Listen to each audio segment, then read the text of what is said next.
Lockdown के बीच कारोबारियों को भारी नुकसान का सामना करना पड़ा, लेकिन फिर सरकार के द्वारा कारोबारियों की सहूलियत के लिए उद्योग धंधे शुरू कर दिए गए। लेकिन फिर भी कारोबारियों को सरकार की इस मदद का कोई फायदा नहीं हुआ। फैक्ट्रियां तो शुरू हुई, लेकिन उन फैक्ट्रियों में काम करने के लिए पर्याप्त संख्या में न तो मजदूर मिले और न ही खरीद करने के लिए ग्राहक। मिला तो सिर्फ बिजली का बिल और बढ़ा हुआ जीएसटी। जी हाँ, आज हम आपको गुजरात के सूरत और यूपी में नोएडा के कारोबारियों की स्थिति के बारे में बताएंगे। सबसे पहले गुजरात में सूरत के पावरलूम के बारे में बात करें तो शहर के तकरीबन 2500 पावरलूम में काम ठप हो गया है। कपड़े पर लगाए गए जीएसटी और लॉकडाउन के दौरान काम न होने पर दिए गए बिजली के लंबे चौड़े बिल को देख नाराज कारोबारियों ने सरकार को चेतावनी दी थी कि यदि लगाया गया टैक्स नहीं हटाया गया तो 15 जून से पावरलूम यूनिट बंद कर दिए जाएंगे। क्योंकि लॉकडाउन के बीच में कोई कमाई तो हुई नहीं, जो जमा पूंजी थी वो भी खत्म हो गई है। अब वो कहां से टैक्स भरेंगे और कहां से बिजली का बिल भरेंगे। सूरत में करीब 2500 लूम हैं, जिनसे इतने ही परिवार भी जुड़े हैं, यानी कि शहर की 20,000 की आबादी की रोजी रोटी इन लूम से ही चलती है।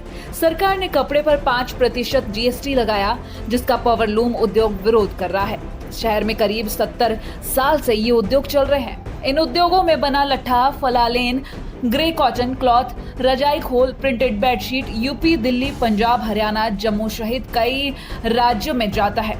लेकिन जीएसटी लगने के कारण पावरलूम उद्योग अब संकट में है।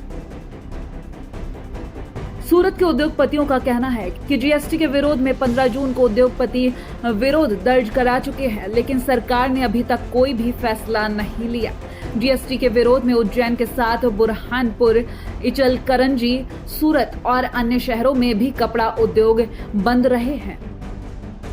वहीं अगर नोएडा की बात करें तो लॉकडाउन ने जीवन की रफ्तार को थाम दिया है। लोग अच्छे बुरे दोनों का अनुभव कर रहे हैं, लेकिन लॉकडाउन का सबसे ज्यादा असर उद्योग व्यापार पर पड़ा है। कारोबारियों को काफी उम्मीद थी कि सरकार जब लॉकडाउन में कारोबार शुरू करने की अनुमति देगी तो जीवन वापस पटरियों पर दिखेगा।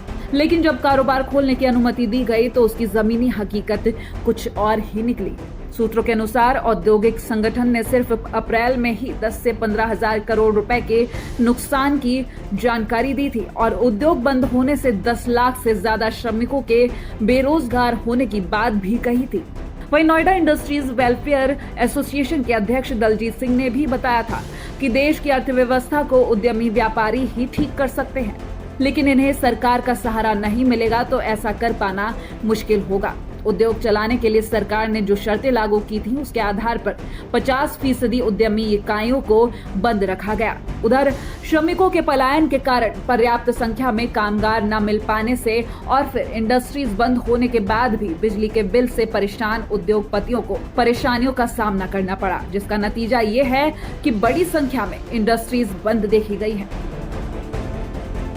साफ देखा जा सकता है कि सूरत के लूम यूनिट्स और नोएडा की इंडस्ट्रीज लगभग एक ही हालात से गुजर रही हैं। देश में कई और भी जगह हैं जहां उद्योगपतियों को लॉकडाउन का नुकसान झेलना पड़ रहा है।